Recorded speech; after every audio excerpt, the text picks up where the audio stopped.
Hello, everyone. This is the daily reflection for the gospel that we're doing every day at 9:30.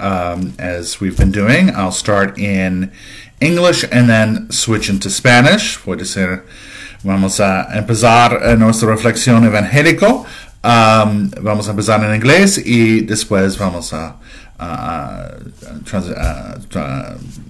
cambiar en español. Okay? And so I'll begin in English. This is a reading from the Holy Gospel according to John.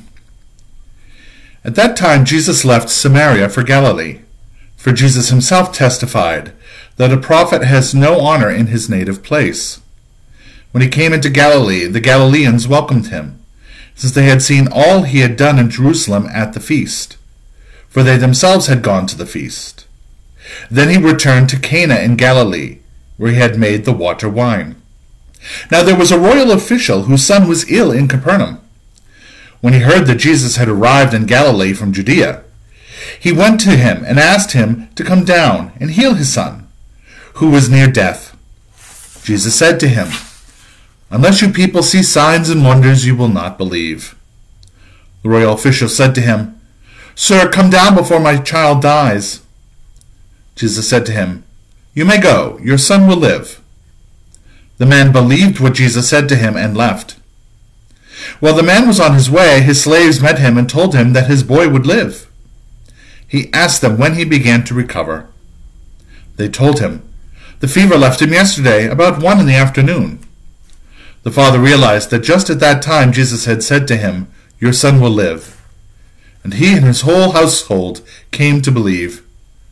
Now this was the second sign Jesus did when he came to Galilee from Judea. The Gospel of the Lord.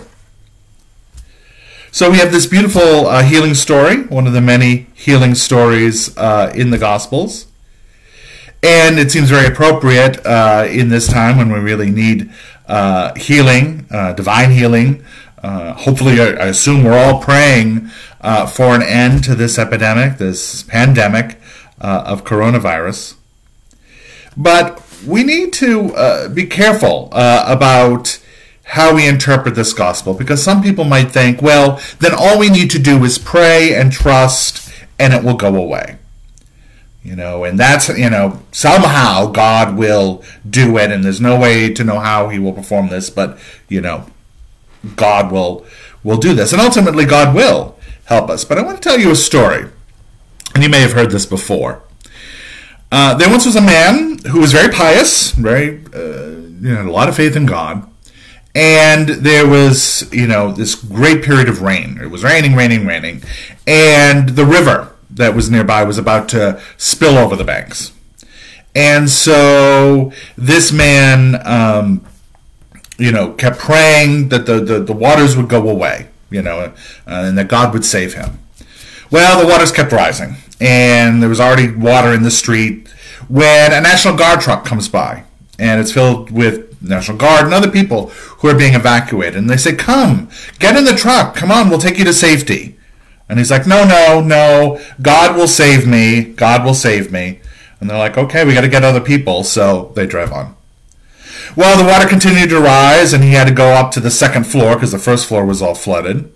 And there he is in the second floor window when a boat comes by. And, they say, "Come, get in the boat, we'll take you to safety." He's like, no, God will save me. I trust in the Lord. God will save me. They're like, okay, we got to go. So they go off. Well, the water keeps rising. Now the man has to climb onto the roof. So he's up on the roof, and a helicopter comes by and throws down a ladder and says, "Grab the ladder. We'll take you to safety." And he's like, no, I trust in God. God will save me. Well, the helicopter had to go off, and the water kept rising, and unfortunately the man drowned and died. So he went to heaven. He was, tried to live a good life, so he went to heaven. And there he is before God, and he says, "God, I had so much faith in you. Why didn't you save me?" And God's response was, "I sent you a truck, a boat, and a helicopter. What more did you want?" So, how is God going to save us in this situation? Well, he's already sending us experts, doctors, scientists who are saying, hey, we know how people can protect themselves.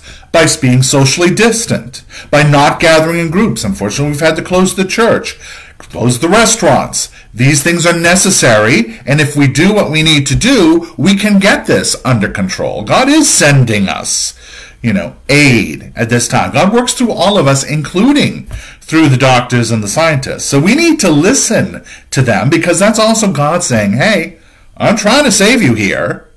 I'm sending you what you need. Please listen. Please listen. And take care of yourselves. Take care of others as well. Pray, of course. We should always be praying. But also listening to those God has put into our lives to tell us how we can triumph over this virus. So, yes, of course, we will continue to pray that God take this away. But also, we need to listen to God working through our brothers and sisters and through ourselves as well, and do what we need to do, our part, to cooperate with God's grace in triumphing over this pandemic. All right, so now I'm going to switch into Spanish. Hola. Voy a leer el evangelio de hoy y después voy a predicar un poquito. Este es el evangelio de San Juan. En aquel tiempo, Jesús salió de Samaria y se fue a Galilea.